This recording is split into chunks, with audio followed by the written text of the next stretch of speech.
به نام خداوند بخشاینده و مهربان. سلام عرض ادب خدمت دوستان عزیز. امیدوار هستم صحتمند سلامت باشین و در هر گوشه دنیا که هستین شاد و خوشحال و خندان باشین.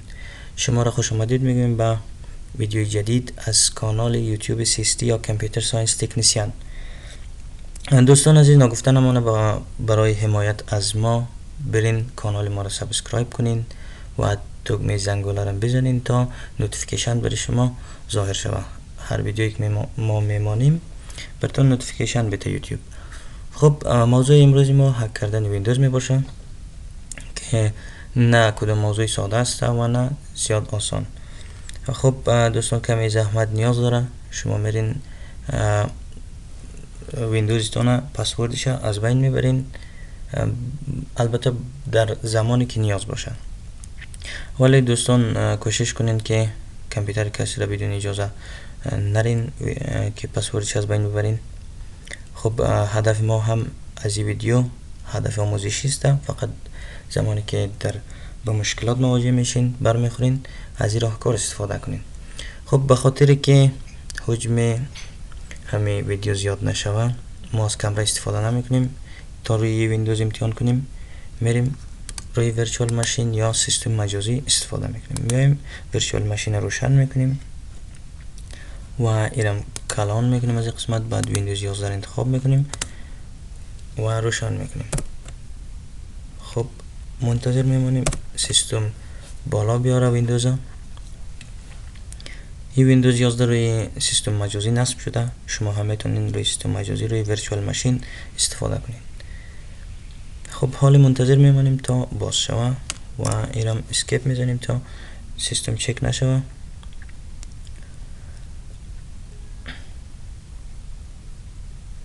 خب حالا منتظر میمونیم تا سیستم بالا بیاید. خب حالا سیستم بالا آمد. PC 11 ما پسوردی رو نمیدانیم، یا زیادی ما رفته یا چون دیر شده مثلا کامپیوتر استفاده نمیکنیم پسوردش فراموش کردیم، یا هم به علت بعضی مشکلات کامپیوتر ما پسورد خورده که نفهمیدیم چی بوده یا نبوده. به این خاطر پسوردش یاد نداریم. هرچی میزنیم پسورد اینکورکت میشه. دوستان در این قسمت که میبینین اینا باگ های ویندوز است. میبینین این چیسته این چیسته و پاور آپشن داریم در این قسمت. خب چیکار میکنیم دوستان؟ میم از این قسمت ریستارت میزنیم، اما قبل از ریستارت شیفت طرف چپ کامپیوتر را فشار میگیریم تا ریستارت شود. ریستارت انیوی. فعلا شیفت طرف چپ کامپیوتر زیر دستم هست. تا کامپیوتر روشن نشده شیفت را فشار میگیریم.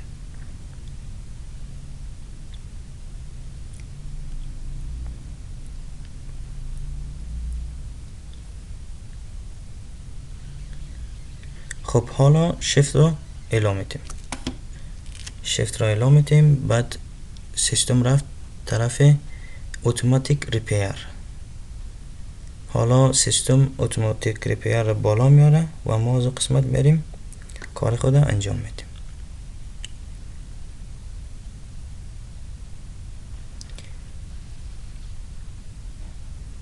خب ریپیر مود برای ما باز شد.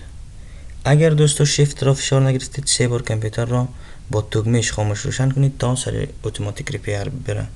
و اگر از راهکار استفاده نکردید شیفت طرف چپ فشار بگیرید. خب میم روی تروبل شوت، بعد روی ادوانس آپشن، بعد روی کامند پرامپت میریم. بعد همین ویندوز را میبینیم در کدام درایو هست. اول میم سی را انتخاب میکنیم، سی و 2 نقطه انتر میزنیم. حال رفت روی درایو سی.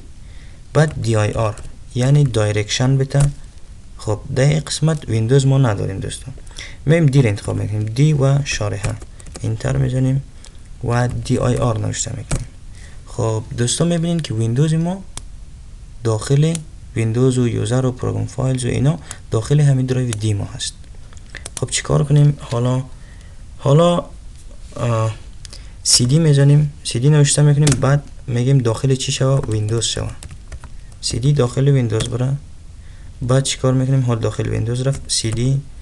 بعد میگیم وارد سیستم 32 شوه، وارد سیستم 32 شوه. خب حالا وارد سیستم 32 هم شد. خب حالا چیکار کنیم؟ میگیم که یوتیلمن همو قسمت باکی را که براتون نشان دادم پهلوی پاراپشن بود در صفحه قلف ما، همو یوتیلمن ما را تبدیل کنه. میگیم رینیم یا رین تنها نوشته کنید درسته. رینیم یوتیلمن دات exe با چی تبدیل شوه؟ میگیم با یوتیلمن دات exe احمد تبدیل شوه. مثلا یک نام میمانید هر چی که بانید. خب یوتیلمن ما را گفت not exist. خب ما ایره کار نداریم، میایم چی کار میکنیم؟ شما دوستا حتما این کار را انجام بدین، چون از ما یوتیلمنش ما قبلا رینیم کرده بودم، شما فقط همون انجام بدین. میگیم کاپی cmd .exe با یوتیلمن .exe. خب حالا انتر میزنیم، میگم yes. بعد یک فایل کاپی نوشته شد.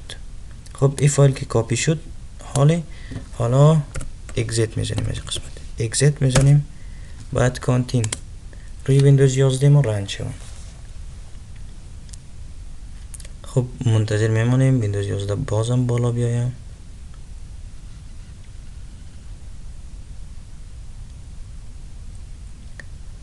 خب حالا ویندوز هم بالا میایم.